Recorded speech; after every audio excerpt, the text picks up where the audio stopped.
baru per tanggal 14 Mei 2020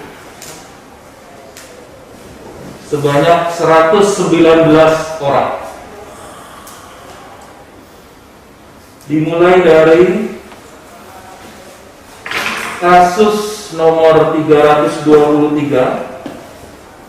sampai dengan kasus nomor 441. Ada yang berasal dari Kota Palembang, Kabupaten Muara Enim, ada dari Banyuasin, Ogan Ilir, Oki, Lubuk Linggau, Prabu Muli, Oki Timur, dan yang paling banyak memang dari Kota Palembang dengan status transmisi lokal.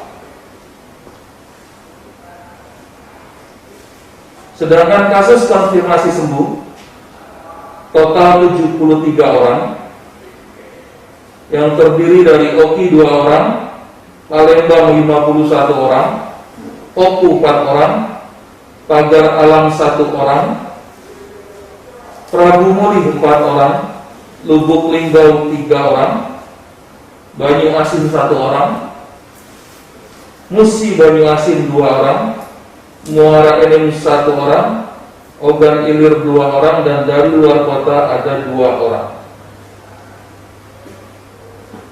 Pada hari ini tidak ada penambahan kasus sembuh, sedangkan total kasus meninggal ada 10 orang, terdiri dari 2 orang dari Palembang, 1 orang dari Oku Timur, 1 orang dari Banyuasin, 2 orang Prabu Muli, 1 orang dari Oki, 1 orang dari Muara Enim, 1 orang dari Ogan Musirawas, dan 1 orang dari Ogan Ilir.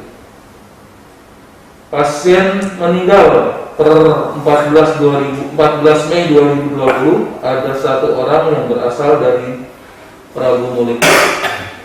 Ya, itulah perkembangan COVID pada hari ini, dan kita sungguh sangat prihatin dengan besarnya kasus positif baru pada hari ini.